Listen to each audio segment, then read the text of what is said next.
Hi, everybody, and welcome to our next segment of Member Minute. I'm here with Tim Hager, and Tim Hager is the president and owner of Adams Inc. in Fargo, North Dakota. Tim, how are you doing today? Good. How are you doing today? Oh, doing great, doing great.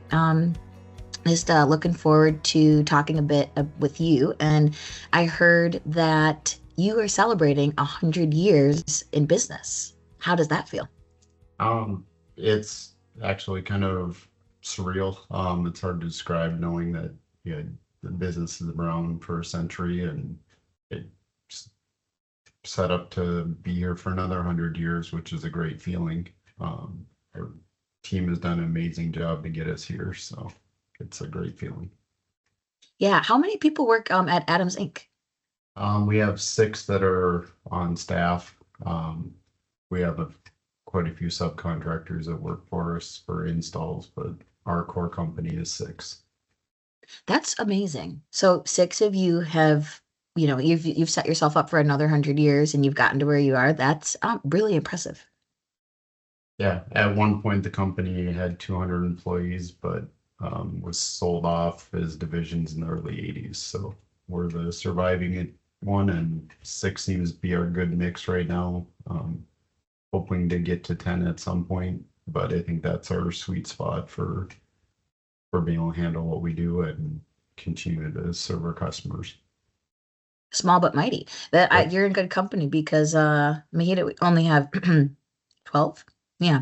But sometimes when you only have so many, you can get even more done. Yep. It's our secret sauce. But here, how about I first back up? So you told me that your first ever job, so before Adams Inc., your first ever job was 10 years old and you were mowing lawns, but in an industrial setting. Is that right? Yep.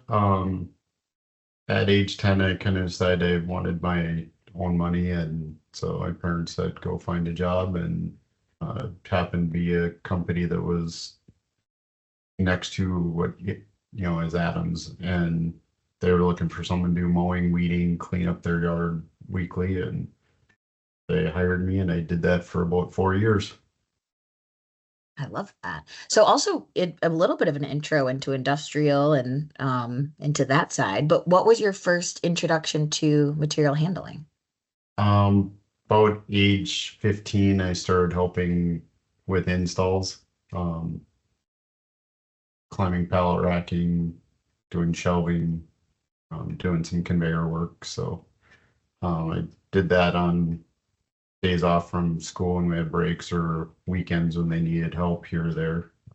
So that was pretty much my introduction at 15, was doing the OSHA compliant, climbing the rack, taking it apart, putting it together. Yeah. At 15, I mean, that sounds pretty fun. Maybe not at 15. I mean, Yeah, who doesn't love to climb stuff?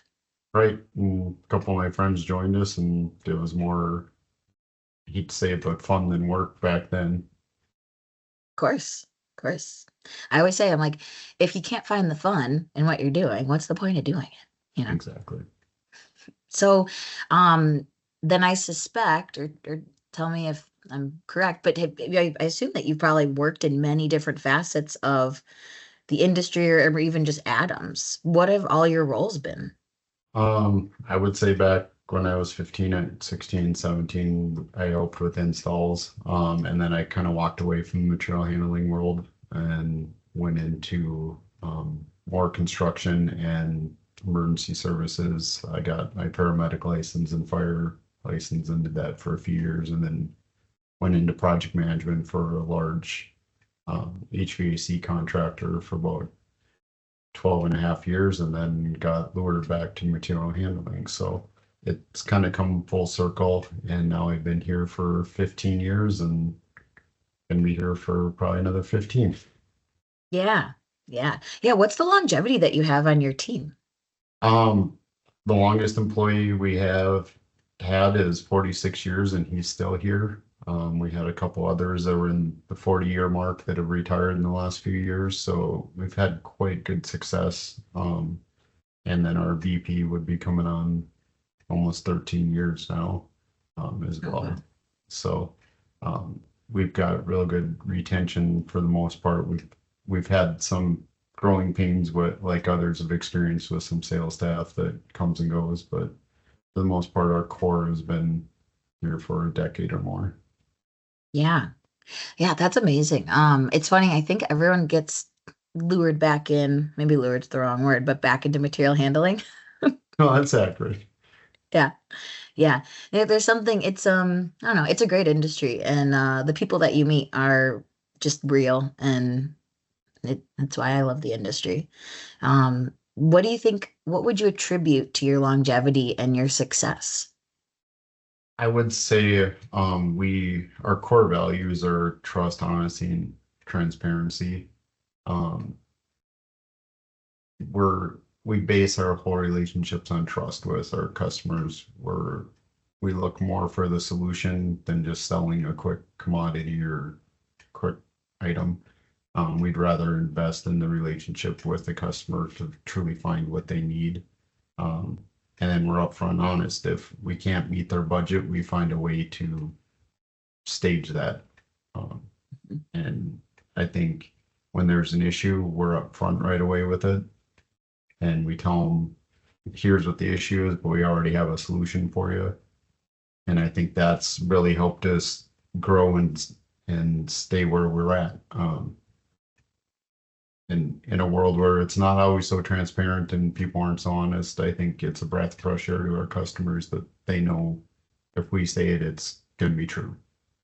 Yeah. Oh, absolutely. That trust part is so important, especially when, it can be a complicated solution, maybe that you're selling or could be complex, but it's nice to know, I'm sure for your customers that you're really just trying to help at the end of the day. And I think leading with help, that makes sense. And I mean, 100 years, it's amazing. I can't stop talking about it enough. I think we need to splash it around everywhere. Are you guys gonna have like a party or a big celebration? We did in end of July, we had a big 100th celebration at, there's a local air museum here that we chose to do because one of our divisions used to be an aviation company. So we felt it was a good tie-in to multiple things. We ended up bringing a band and a food truck, and it was a great celebration and a lot of Mhm. work, but it was great to celebrate the 100 years. Um, that's it. Definitely. What would you say is your favorite part about working in material handling? I think it's finding the solution to the problem every day and finding a way for the customer to be able to do what they need to do in a way probably that they weren't looking at initially. In material handling, a lot of our job is to and find space in a way that people don't have to expand with the buildings. And I think that challenge every day is kind of the fun challenge. And every project's different, even if it looks the same. And I think that's the joy and the fun and challenge all in one. Yeah, no, that's I like that. And interesting. That's an interesting way to, I mean, yeah. So when you're thinking about you only have so much space and I have to come up with a solution and really get creative with it. Yeah, you get to like really flex that creativity muscle, even if at first glance doesn't seem as such, but Yep. And that's kind of where we really like it, whether you're doing a conveyor system or you're doing pick modules or you're planning just basic rack for somebody. It's all about the space and what needs get where. And it's a fun challenge. yeah, that's it's interesting. It sounds like on the permitting side or, really trying to figure out how to work in certain counties or, Right. yeah, it's interesting. We have a permitting expert that's been doing webinars for us and it's like an ask me anything. And the amount of people that, I mean, because it's, how do you figure out this information unless you like dive into it? And it's so different per county or space. Yeah, you can have two municipalities touching each other and they have totally different rules and regulations. And that I think is becoming the biggest challenge our industry is municipalities, the counties, the states don't understand our products. and then they just put a Yeah. permit to it, and then they throw it either at fire or they throw it at their structural site, or the permit people have no idea what they're looking at. You have to educate them just to get through the permitting process. It gets to be daunting, and um, I think that also sets us apart is that we're willing to put in that extra work where some will just shove it off and say to the end user, oh, here's the product. You get the permitting. Oh, interesting. Okay. Because, yeah, I would say a current trend right now, that's why we're offering it, is really trying to figure out these permitting laws. And as they increase in places that maybe didn't have them before, um, that's interesting. So some people will just say it's on the end user to figure out the permits. Yeah, and we've heard that with some other groups we belong to that some companies have done that. And to us, that doesn't really set your customer up well, because as you guys are learning, the navigation of that is just insane. It changes hourly, it changes regionally. And so if you guys find that recipe, it would be amazing. Yeah. I'm gonna try my best. I mean, I think that it's cool to hear that because we all know it's a nightmare. So like imagine just being like, here you go, customer. Have at it, well knowing the bandwidth and the effort it takes to do it. That's really cool that you align in that way of this permitting trend. Okay, so what's the best piece of advice you've ever received? The best piece of advice I ever received was be the quietest person in the room until you need to be the loudest. Ooh, I like that. I could use that. And Who It gave you that advice? it came from a very unlikely source. I was back in my emergency services days, and it was a coworker, and we were sitting there that one night, and we were kind of discussing. We were trying to figure out how to teach some younger, newer people how to do some stuff, and he looked at one of our students and he's like, you really need to be the quietest person in the room until you need to be the loudest. And I kind of looked at him and went, I really like that. And he said it was something he was told and takes it to heart. And I think that's very important when you're dealing with the customers to sit there and listen and be the quietest in the room, let them explain what their problems are and solutions, gather all the information, and then give it back to them in a way they can understand. And I think that also goes for when you're dealing with manufacturers and anybody is to listen first, then react versus react and then go, oh, I probably shouldn't have yelled at that point or dealt with the issue differently. So I try to live that. Obviously, there's times where it's not so easy, but that's probably the best advice and thing that try to follow the most every day.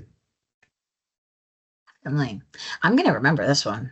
Sometimes it's easy to just like you think the quiet or the silence, you want to fill it. And yeah, I don't know. There's a lot that can go unsaid, that's maybe you're on the same page, but that's great advice. Well, tell me, what's next for Adams Inc?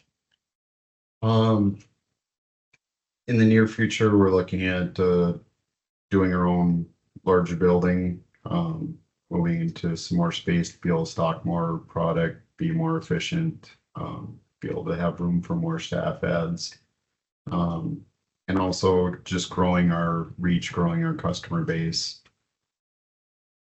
You know, as you know, we're in an industry that our stuff is not consumable. We have customers that call us that have had product in for 50 years and go, hey, we need to add to this and not replace it. So um, where we're headed is trying to find that next large customer, find that next little customer, align ourselves and build ourselves to be stronger to make it another century. Yeah. Well, I don't know many dealerships that have been around for 100 years and are set up to be around for the next 100. So you have a secret sauce there that is working. Yeah, I think the biggest thing is we made the change about 12 years ago to make sure that we're always self-funded, cash funded, and that's really set us up. That helped us get through COVID without any worries. That helped us get through a lot of these ups and downs the last year with the market, like Yeah. others. And then I think the biggest asset is our people. We have a great team. We work as a team, and that's what gives us the ability to keep going ahead and helping each individual customer in a unique way. Absolutely. It's super impressive. You know, we will notify the masses, and I'm sure people already know, but 100 years for Adam Inc. I mean, we can't say it enough. So congratulations, and Thank we're excited to, be with you for the next 100 years as well. you. So thank you It's for the very opportunity, and thank you for helping celebrate our 100 years. absolutely. This is a milestone that we can't miss. And Tim, it was great to talk to you. Great to chat more, and I really appreciate you being on the Member Minute podcast. I appreciate it too, Katie. Thank you.